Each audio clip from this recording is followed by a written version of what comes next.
Part 2, Fly by Night.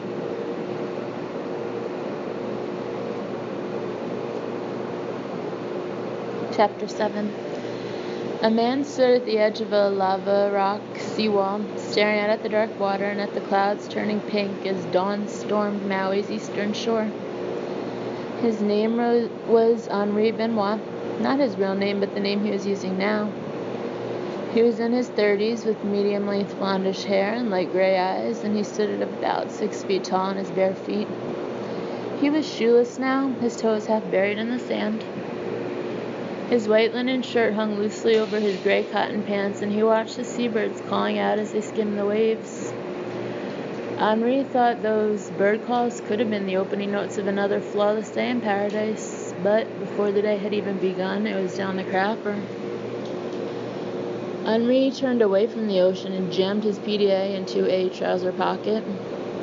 Then, as the wind at his back blew his shirt into a kind of spinnaker, he strode up the sloping lawn to his private bungalow. He swung open the screen door, crossed the lanai and the pale hardwood floors to the kitchen, poured himself a cup of Kona Java, then out again to the lanai, where he sank down into the chaise beside the hot tub and settled in to think. This place, the Hana Beach Hotel, was at the top of his A-list. Exclusive, comfortable, no TV or even a telephone. Surrounded by a few thousand acres of rainforest, perched on the coast of the island, the unobtrusive cluster of buildings made a perfect haven for the very rich. Being here gave a man a chance to relax fully, to be whoever he truly was, to realize his essence as a human. The cell phone call from Europe had shot his relaxation all to hell. The conversation had been brief and essentially one way. Horst had delivered both the good and bad news in a tone of voice that attacked Henri's sense of free agency with the finesse of a shiv through a vital organ. Horst had told Henri that the job he had done had been well received, but there were issues. Horst's buddies weren't quite happy enough. They wanted more. More twists, more action, more clapping at the end of the movie. Use your imagination, Henri, surprise us. They would pay more, of course, for additional contracted services, and after a while, the prospect of more money softened the edges of Henri's bad mood. They wanted more, so be it. By the time his second cup of coffee was finished, he had mapped out a new plan. He dug a wireless phone out of his pocket and began making calls. Chapter 8. That night, snow fell lightly on Levon and Barbara McDaniels' house in Cascade Township, a wooded suburb of Grand Rapids, Michigan. Inside their efficient but cozy 3-bedroom brick home, the two boys slept deeply under their quilts. Down the hall, Levon and Barbara lay back to back, soles touching across the invisible divide of their sleep number bed. Their 25-year connection seemingly unbroken even in sleep. Barbara's night table was stacked with magazines and half-read paperbacks, folders of tests and memos, a crowd of vitamin supplements around her bottle of green tea. Don't worry about it, Levon, and please don't touch anything. I know where everything is. Levon's nightstand favored his left brain to Barb's right.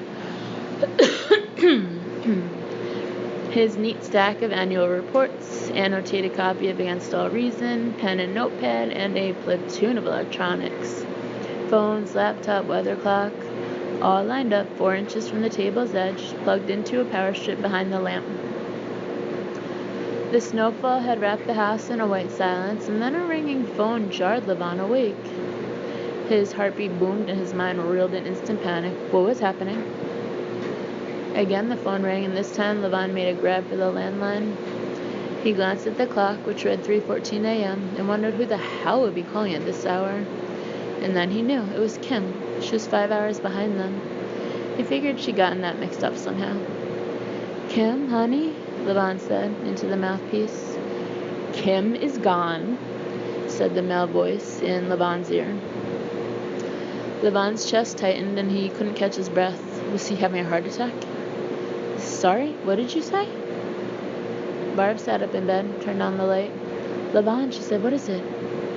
Levon held up a hand. Give me a second. Who is this? He asked, rubbing his chest to ease the pain. I only have a minute, so listen carefully. I'm calling from Hawaii. Kim's disappeared. She's fallen into bad hands. Levon's fear filled him from scalp to toes with a cold terror. He clung to the phone, hearing the echo of the man's voice. She's fallen into bad hands. It made no sense. I don't get you. Is she hurt? No answer. Hello? Are you listening to what I'm saying, Mr. McDaniels? Yes. Who is speaking, please? I can only tell you once. Levon pulled at the neck of his t-shirt, trying to decide what to think. Was the man a liar or telling the truth? He knew his name, phone number, that Kim was in Hawaii. How did he know all that? Barb was asking him, what's happening? Levon, is this about Kim? Kim didn't show up at the shoot yesterday morning, said the caller. The magazine is keeping me quiet, crossing their fingers, hoping she'll come back. Have the police been called? Has someone called the police? I'm hanging up now, said the caller, but if I were you, I'd get on the next plane to Maui. You and Barbara. Wait, please wait. How do you know she's missing? Because I did it, sir. I saw her. I liked her. I took her. Have a nice day. Chapter 9. What do you want? Tell me what you want. There was a click in Levon's ear, followed by a dial tone. He toggled the directory button, read unknown where there should have been a caller ID. Barb was tugging at his arm. Levon, tell me, what's happened? Barb liked to say that she was the flamethrower in the family and that he was the fireman, and those rules had become fixed over time. So Levon began to tell Barb what the caller had said, strained the fear out of his voice, kept to the facts. Barb's face reflected the terror leaping inside his own mind like a bonfire. Her voice came through to him as if from a far distance. Did you believe him? Did he say where she was? Did he say what happened? My gosh, what are we talking about? All he said is she's gone. She never goes anywhere without herself, Barb said, starting now to gasp for breath. Her asthma kicking in. Levon bolted out of bed, knocked things off Barb's night table, spilling pills and papers all over the carpet. He picked the inhaler out of the jumble, handed it to Barb, watched her taking a long pull. Tears ran down her face. He reached out his arms for her, and she went to him, cried into his chest, Please, just call her. Levon snatched the phone off the blanket, punched in Kim's number, counted out the interminable rings, 2, then 3, looking at the clock, doing the math. It was just after 10 at night in Hawaii. Then Kim's voice was in his ear. Kim! He shouted. Barb clapped her hands over her face in relief, but Levon realized his mistake. It's only a message, he said to Barb, hearing Kim's recorded voice. Leave your name and number and I'll call you back. Bye.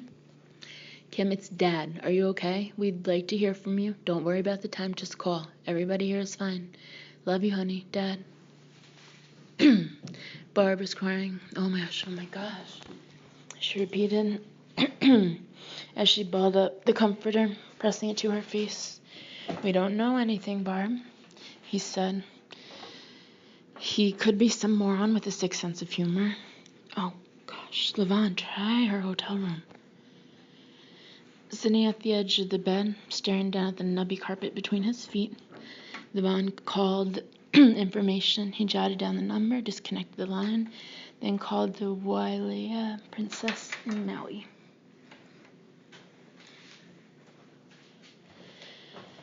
When the operator came on, he asked for Kim McDaniels, got 5 distant rings in a room 4,000 miles away.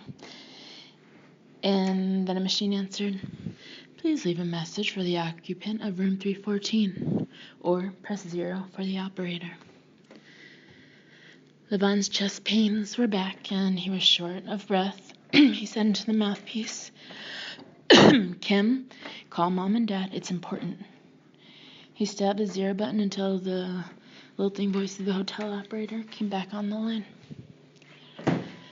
He asked the operator to ring Carol Sweeney's room, the booker from the modeling agency who had accompanied Kim to Hawaii and was supposed to be there as her chaperone. There was no answer in Carol's room either. Levon left a message. Carol, this is Levon McDaniels, Kim's dad. Please call when you get this. Don't worry about the time. We're up. Here's my cell phone number. Then he got the operator again. We need help. Please connect me to the manager. This is an emergency.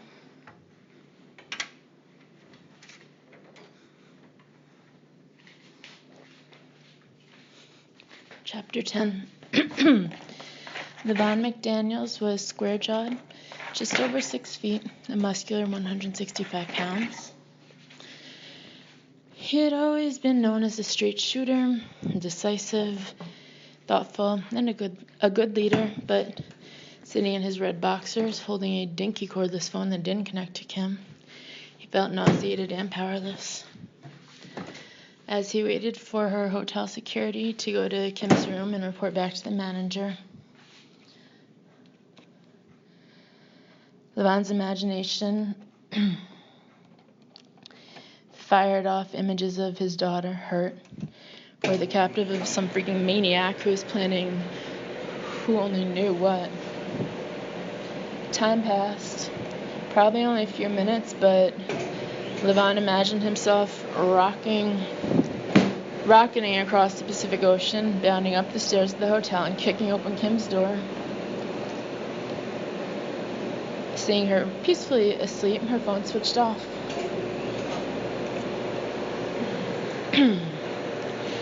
Mr. McDaniels, security is on the other line. The bed is still made up. Your daughter's belongings look undisturbed. Would you like us to notify the police? Yes, right away. Thank you. Could you say and spell your name for me? Levon booked a room, then phoned United Airlines, kept pressing zeros until he got a human voice. Beside him, Barb's breathing was wet, her cheeks shining with tears. Her graying braid was coming undone as she repeatedly pushed her fingers through it. Barb's suffering was right out in the open, and she didn't know any other way. You always knew how she felt and where you stood with Barb.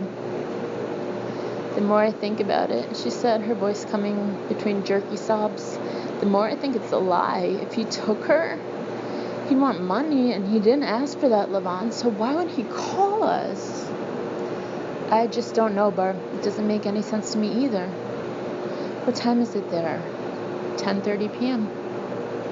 She probably went for a ride with some cute guy, got a flat tire, couldn't get a cell phone signal, something like that. She's probably all worked up about missing the shoot. You know how she is. She's probably stuck somewhere and furious with herself. Levon had held back the truly terrifying part of the phone call. He hadn't told Barb that the caller had said that Kim had fallen into quote-unquote bad hands. How would that help Barb? He couldn't bring himself to say it.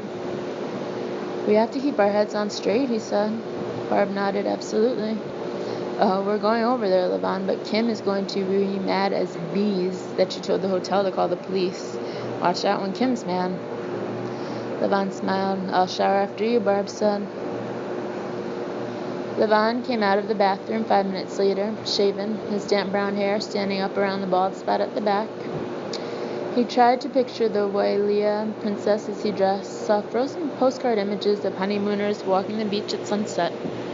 He thought of never seeing Kim again, and a knifing terror cut through him. Please don't let anything happen to Kim. Barb showered quickly, dressed in a blue sweater, gray slacks, flat shoes. Her expression was wide-eyed shock, but she was past the hysteria, her excellent mind in gear.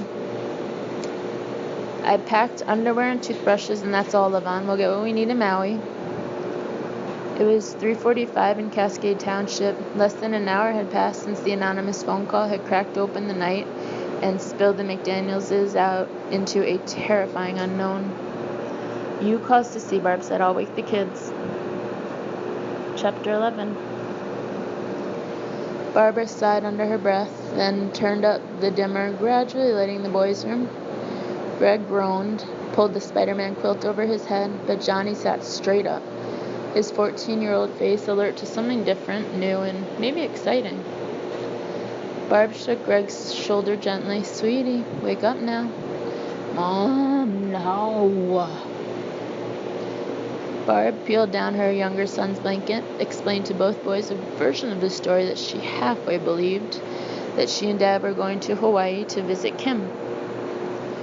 Her sons became attentive immediately, bombarding Barb with questions until Levon walked in, his face taut, and Greg, seeing that, shouted, "Dad, what's going on?" Barb swooped Greg into her arms and said that everything was fine, that Aunt Sissy and Uncle Dave were waiting for them, that they could be asleep again in 15 minutes. They could stay in their PJs, but they had to put on their shoes and coats. Johnny pleaded to come with them to Hawaii, made a case involving jet skis and snorkeling, but Barb, holding back tears, said not this time, and busied herself with socks and shoes and toothbrushes and Game Boys. "You're not telling us something, Mom. It's still dark." "There's no time to go into it, Johnny. Everything's okay. We just gotta catch a plane." 10 minutes later, 5 blocks away, Christine and David waited outside their front door as the Arctic air sweeping across Lake Michigan put down a fine white powder over their lawn. Levon watched Sissy run down the steps to meet their car as it turned in at the driveway. Sissy was 2 years younger than Barb, with the same heart-shaped face, and Levon saw Kim in her features too. Sissy reached out and enfolded the kids as they rushed toward her. She lifted her arms and took in Barb and Levon as Barb said, "I forwarded our phone to yours, Sis, in case you get a call." Barb didn't want to spell it out in front of the boys. She wasn't sure Sis got it yet either. "Call me between planes," Sis said. Dave held out an envelope to Levon. "Here's some cash, about 1,000. No, take it. You could need it when you get there. Cabs and whatever. Levon, take it."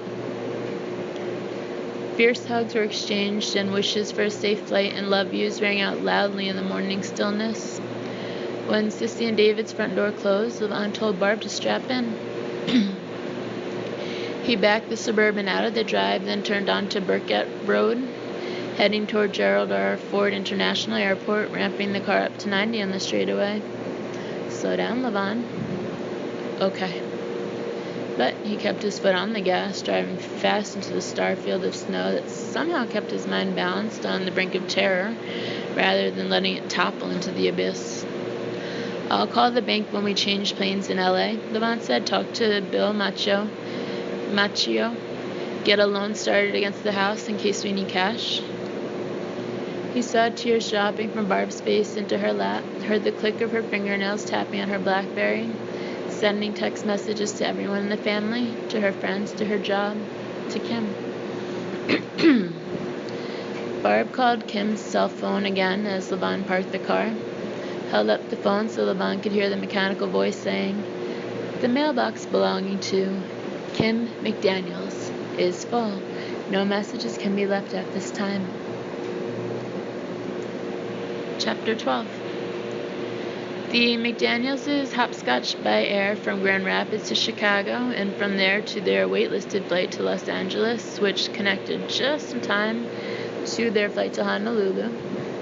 Once in Honolulu, they ran through the airport, tickets and IDs in their hands, making Island Air's turboprop plane. They were the last people on, settling into their bulkhead seats before the doors to the puddle jumper closed with a startling bang. They were now only 40 minutes from Maui, only 40 minutes from Kim. Since leaving Grand Rapids, Barbara and Levon had slept in snatches. So much time had elapsed since the phone call that it was starting to feel unreal. They now spun the idea that after Kim had given them hell for coming there, they'd be laughing about all of this, showing off a snapshot of Kim with that "oh please" look on her face, and standing between her parents, all of them wearing leis, typical happy tourists in Hawaii. And then they'd swing back to their fear. Where was Kim? Why couldn't they reach her? Why was there no return call from her on their home phone or Levon's cell? As the airplane sailed above the clouds, Barb said, "I've been thinking about the bike." Levon nodded, took her hand. What they called the bike had started with another terrible phone call 7 years ago, this time from the police. Kim had been 14. She'd been riding her bike after school, wearing a muffler around her neck. The end of the scarf, whipping back behind her, got wrapped around the rear wheel, choking Kim, pulling her off the bike and hurling her onto the roadside. A woman driving along saw the bike in the road, pulled up, and found Kim lying up against a tree unconscious. That woman, Ann Clohessy, had called 911, and when the ambulance came, the EMTs couldn't get Kim to come back to consciousness. Her brain had been deprived of oxygen, the doctor said. She was in a coma.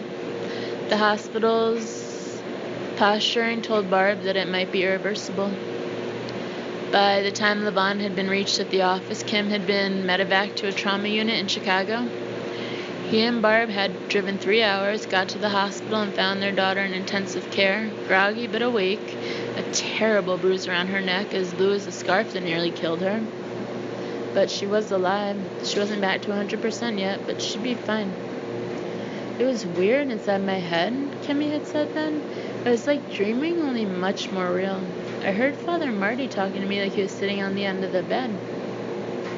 "What'd he say, sweetheart?" Barb had asked. He said, "I'm glad you were baptized, Kim." Now Levon took off his glasses, dried his eyes at the back of his hand. Barb passed him a tissue, saying, "I know, sweetie, I know." This is how they wanted to find Kim now. Fine. Levon gave Barb a crooked smile, both of them thinking how the story in the Chicago Trib had called her Miracle Girl, and sometimes they still called her that. Miracle Girl who got onto the varsity basketball team as a freshman, Miracle Girl who was accepted into Columbia Pre-Med, Miracle Girl who'd been picked for the Sporting Life swimsuit shoot, the odds 1,000,000 to 1 against her. Levon thought, what kind of miracle was that? Chapter 13. Barb twisted a tissue into a knot, and she said to Levon, "I should never have made such a fuss about that modeling agency." "She wanted to do it, Barb. It's no one's fault. She's always been her own person." Barb took Kimmy's picture from her purse, a 5x7 headshot of 18-year-old Kim, taken for that agency in Chicago. Levon looked at the picture of Kim wearing a low-cut black sweater, her blonde hair falling below her shoulders, the kind of radiant beauty that gave men ideas. "No modeling after this," Levon said now. "She's 21, Levon. She's going to be a doctor. Barb, there's no good reason for her to be modeling anymore. This is the end of it. I'll make her understand." The flight attendant announced that the plane would be landing momentarily. Barb raised the shade and Levon looked out at the clouds flowing under the windows, the peaks of them looking like they'd been hit with pink spotlights. As the tiny houses and roads of Maui came into view, Levon turned to his wife, his best pal, his sweetheart. "How you doing, hon? Okay?" "Never better," Barb chirped, attempting a joke. "And you?" Levon smiled, brought Barb close, and pressed his cheek to hers, smelled the stuff she put in her hair. What Barb smelled like. He kissed her, squeezed her hand. "Hang on," Levon said as the airplane began its steep, sickening descent, and he sent out a thought to Kim. "We're coming for you, honey. Mom and Dad are coming." Chapter 14. The McDanielses stepped from the plane's exit door to a wobbly staircase, and from there down to the tarmac, the heat suffocating after the chilled air on the plane. Levon looked around at the volcanic landscape, an astounding difference from Michigan in the black and night, with the snow falling down the back of his shirt collar as he'd hugged his sons goodbye. He took off his jacket, patted the inside pocket to make sure that their return plane tickets were safe, including the ticket he bought for Kim. The terminal was full of people, the waiting room in the same open-air section as the baggage claim. He and Barb turned cards over to an official in blue, swearing they were not bringing in any fruit, and then they looked for taxi signs. Levon was walking fast, feeling a heightened need to get to the hotel and not watching his feet when he sidestepped a luggage trolley and just about stumbled over a young girl with yellow braids. She was clutching a fuzzy toy, standing in the middle of everything, just taking it all in. The child looked so self-assured that she reminded Levon again of Kim, and a wave of panic rose in him, making him feel dizzy and sick to his stomach. Levon swept blindly forward, asking himself if Kim had used up her quota of miracles. Was her borrowed time up? Had the whole family made a tremendous mistake buying into a headline written by a reporter in Chicago, giving all of them a belief that Kim was so miraculous that nothing could ever hurt her? Levon silently begged God again to please let Kim be safe at the hotel, make her be glad to see her parents, have her say, "I'm so sorry, I didn't mean to make you worry." With his arm around Barb, the two headed out of the terminal, but before they reached the taxi rank, they saw a man approaching, a driver holding up a sign with their name. The driver was taller than Levon. He had dark hair streaked with gray, a mustache, and he wore a chauffeur's cap and livery jacket and alligator cowboy boots with 3-inch heels. He said, "Mr. and Mrs. McDaniels, I'm Marco. The hotel hired me to be your driver. Do you have claim tickets for your luggage?" "We didn't bring any bags." "Okay, the car's right outside." Chapter 15. The McDanielses walked behind Marco as Levon noted the driver's odd rolling gait and those cowboy boots and the man's accent, trace of something, maybe New York or New Jersey. They crossed the arrival lane to a traffic island where Levon saw a newspaper lying face up on a bench. In a heart-stopping double take, he realized that Kim was looking up at him from under the headline. This was the Maui News, and the large black type spelled out "Missing Beauty." Levon's thoughts scattered, taking him a few stunned moments to understand that during the 11 or so hours he and Barb had been in transit, Kim had officially gone missing. She wasn't waiting at the hotel. Like the caller said, she was gone. Levon grabbed the paper with a trembling hand, his heart bucking as he looked into Kim's smiling eyes, took in the swimsuit she was wearing in this picture, probably taken just a couple of days ago. Levon folded the newspaper lengthwise, caught up to Marco and Barbara at the car, asked Marco, "Will it take long to get to the hotel?" "About a half hour, and there's no charge, Mr. McDaniels. The Wailea Princess is paying for as long as you need me." "Why are they doing that?" Marco's voice turned soft. "Well, in light of the situation, sir." He opened the car doors, and Levon and Barbara climbed in, Barb's face crumpling when she took the paper, crying while she read the story as the sedan slipped into the traffic stream. The car sped onto the highway, and Marco spoke to them, his eyes in the rearview mirror, gently asking if they were comfortable, if they wanted more air or music. Levon thought ahead to checking in at the hotel, then going straight to the police, the whole time feeling as though he'd suffered a battlefield amputation, that a part of him had been brutally severed and that he might not survive. Eventually, the sedan crawled down what looked like a private road.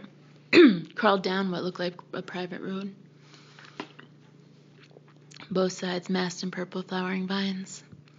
They drove by an artificial waterfall, slowed to a stop in front of the grand porte-cochere entryway of the Wailea Princess Hotel. Levon saw tiled fountains on both sides of the car, bronze statues of Polynesian warriors rising out of the water with spears in their hands on one side, outriggers filled with orchids on the other. Bellhops in white shirts and short red pants hurried toward the car. Marco opened his door, and as Levon walked around the sedan to help Barb, he heard his name coming at him from all directions. People were racing toward the hotel entrance, reporters with cameras and microphones, racing toward them,